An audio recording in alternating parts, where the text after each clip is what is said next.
कालचक्र, समय के श्राप और प्रेम की अमर गाथा। भाग 4, जादुई लोक, एपिसोड 79, भय की देवी ताम्रज्वाला का संसार।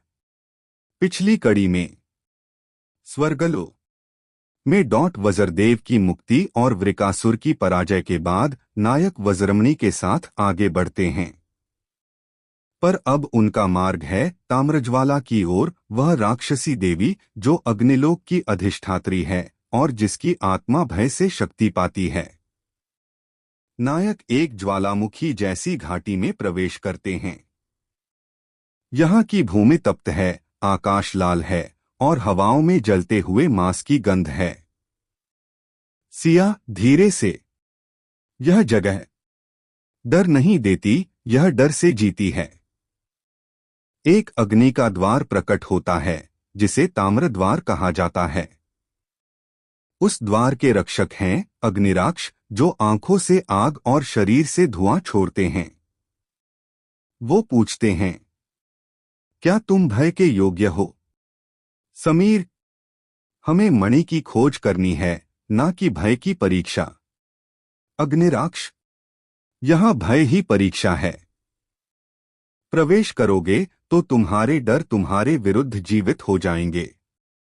नायक सहमते हैं पर आगे बढ़ते हैं। जैसे ही नायक ताम्रज्वाला के संसार में प्रवेश करते हैं, हर किसी का व्यक्तिगत भय एक जीवित राक्षस में बदल जाता है। रिया के सामने उसकी मां का शव बोलने लगता है, तू मुझे बचा नहीं सकी, तू मेरी मौत की दोषी है। समीर को दिखाई देता है वह कालचक्र से बंधा हुआ है और वैदेही को खो चुका है।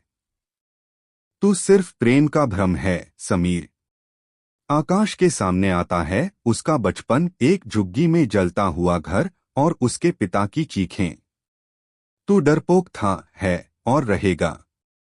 सिया के सामने आता है वैदेही की मृत्यु जो बार बार उसके हाथों में गिर रही है। तू एक चिकित्सक थी, फिर क्यों नहीं बचा सकी मुझे? वे सभी पसीने पसीने हैं पर रुकते नहीं। एक ज्वालामुखी फटता है और उसमें से उभरती है ताम्रज्वाला। उसका शरीर अग्नि से बना है, उसकी आंखों से लपटें निकलती हैं और उसके बाल पिघली हुई धातु जैसे बहते रहते हैं। ताम्रज्वाला हंसते हुए, डर तुम्हारी आत्मा का आईना है। तुम इसे छुपाते हो, मैं इसे पूछती हूं। क्या तुम मुझे हरा सकते हो जब तुम अपने ही डर से कांपते हो? जब ताम्रज्वाला समीर पर अग्निबाण फेंकती है तो सिया उसे बचाती है। वो समझ जाती है कि भय को हराया नहीं जा सकता पर स्वीकारा जा सकता है। सिया, ध्यान में। मैं वैदेही को नहीं बचा सकी और यह सच है, पर मैं उस अपराध बोध को अब मेरी शक्ति बनाऊंगी। मेरा डर अब मेरी ढाल बनेगा। वह मंत्रोच्चारण करती है, अग्निमुखाय नमः। चारों नायक अपने अपने भय को स्वीकार कर अग्निकवच धारण करते हैं।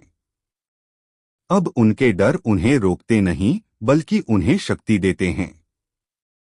नायक ताम्रज्वाला की ओर बढ़ते हैं। आकाश का जलकवच, रिया की चक्र शक्ति, समीर का दिव्य त्रिशूल और सिया की मंत्र शक्ति सब मिलकर ताम्रज्वाला पर हमला करते हैं। ताम्रज्वाला अपने सबसे शक्तिशाली हथियार अग्निचक्र को चलाती है, लेकिन सिया और समीर मिलकर उसे रोकते हैं और आकाश वज्रमणि को उसकी छाती पर रखता है। ताम्रज्वाला की चीख गूंजती है और उसके शरीर से भय बाहर निकलकर राख बन जाता है। वह अब एक शांत रूप में आती है, एक राक्षसी देवी नहीं, एक भय मुक्त रक्षक। ताम्रज्वाला, धीरे से। तुमने अपने भय को अपनाकर मुझे पराजित नहीं, मुक्त किया है। यह लो अग्निमणि जो समय की ज्वाला को नियंत्रित कर सकती है। नायक अब दो मणियां, वज्रमणि और अग्निमणि लेकर आगे बढ़ते हैं। पर अब उन्हें जाना है नरकलोक, जहां उनका सामना होगा मृत्यु के देवता यमेतर और काल की जड़ से। अगले एपिसोड में नरक द्वार पर काल, जहां आत्माएं रोती हैं, वहां नायक न्याय की खोज में उतरेंगे।